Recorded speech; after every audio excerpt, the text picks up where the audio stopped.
దసరా నవరాత్రుల్లో భాగంగా ఈ శరన్నవరాత్రులు 9 రోజులు జరుపుకుంటున్నాం కదా. ఈరోజు రెండవ రోజు వేదమాత అయినటువంటి గాయత్రి మాత యొక్క ఉత్సవాన్ని మనం జరుపుకుంటున్నాం. ఆ అవతారాన్ని మనం ఆరాధిస్తున్నాం.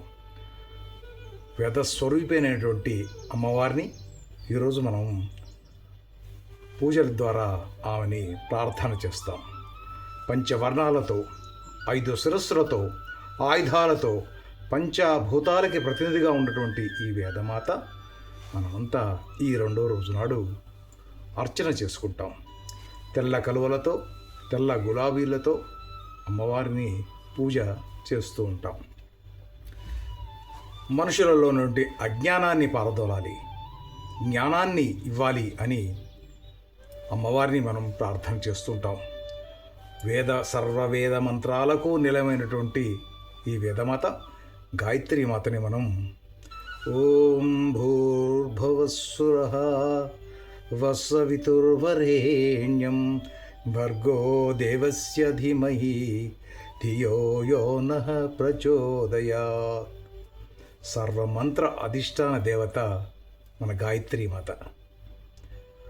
శక్తి స్వరూపిణి అయినప్పటికీ సర్వమంత్ర శక్తిమూర్తిగా అమ్మవారిని మనం తలుచుకుంటాం.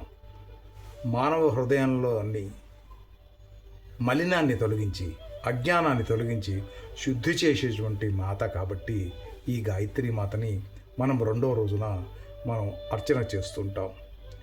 అందుకే అమ్మవారిని ఆమె సామగాన ప్రియ కూడా మనం భావిస్తుంటాం. జయ జయ గాయత్రి జనయిత్రి సమగాన ప్రియగాత్రి సర్వసిద్ధిదాయకి గాయత్రి అంటాం.